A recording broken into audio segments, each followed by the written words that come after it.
अब क्वेश्चन हो सकता है कि डेल्टा संयोजन में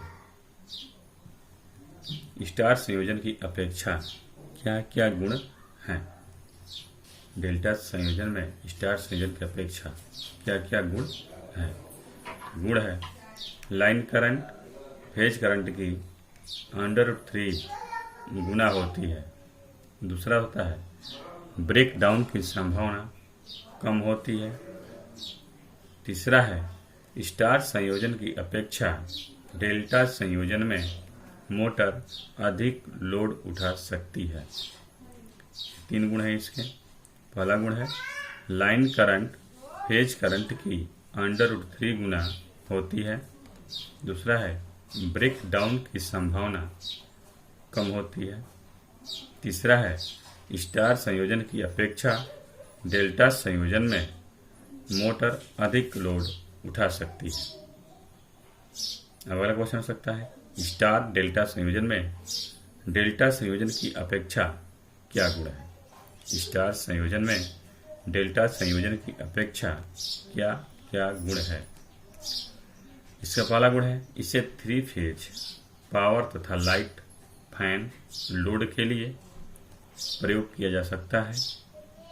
दूसरा इसका है इसका न्यूट्रल पॉइंट अर्थ किया जा सकता है। तीसरा है 3 सिंगल फेज परिपथ बनाया जा सकता है, यानी अलग अलग बनाया जा सकता है। चौथा है लाइन वोल्टेज फेज वोल्टेज का √3 गुना होता है। एक्टिव पावर और रिएक्टिव पावर से क्या अभिप्राय है, पिछले वीडियो में बताया गया था आपको। एसी परिपथों में विद्युत धारा के 2 अंश होते हैं। एसी परिपथों में विद्युत धारा के 2 अंश होते हैं, एक्टिव और रिएक्टिव। एक्टिव अंश जो विद्युत शक्ति व्यय करता है उसे एक्टिव पावर कहते हैं। जो विद्युत शक्ति का व्यय करता है उसे एक्टिव पावर कहते हैं। परंतु रिएक्टिव अंश कोई विद्युत शक्ति व्यय नहीं करता, उसे रिएक्टिव पावर अथवा वाटलेस अंश कहते हैं। वाट मीटर क्या होता है। किसी वैद्युतिक परिपथ के शक्ति व्यय को नापने वाला यंत्र वाट मीटर कहलाता है। किसी वैद्युत शक्ति व्यय को नापने वाला यंत्र वाट मीटर कहलाता है। अगला क्वेश्चन 3 फेज पावर व्यय को केवल 1 वाट मीटर से कैसे नापा जा सकता है।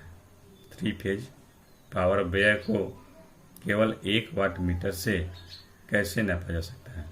इसका उत्तर है कि 3 फेज पावर व्यय 1 वाट मीटर से तभी नापा जा सकता है जबकि तीनों फेजों पर संतुलित लोड हो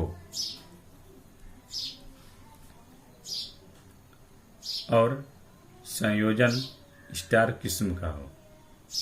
इस कार्य के लिए वाट मीटर की करंट कॉइल को एक फेज के श्रेणी क्रम में तथा प्रेशर कॉइल के उसी फेज तथा न्यूट्रल के मध्य संयोजित किया जाता है।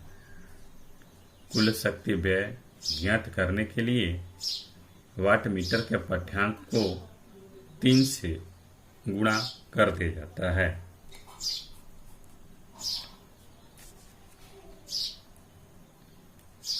थ्री फेज पावर व्यय को 2 वाट मीटर से कैसे नापा जाता है, वो भी नापने का तरीका है। इसके लिए प्रत्येक मीटर की करंट कॉइल को फेज ए तथा फेज सी के श्रेणी क्रम में और दोनों मीटर की प्रेशर कॉइल के स्वतंत्र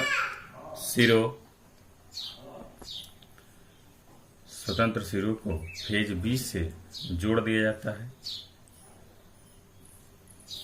पावर फैक्टर का मान 1 होने पर कुल शक्ति व्यय WT यानी कि टोटल वाट बराबर W1 प्लस W2 होता है।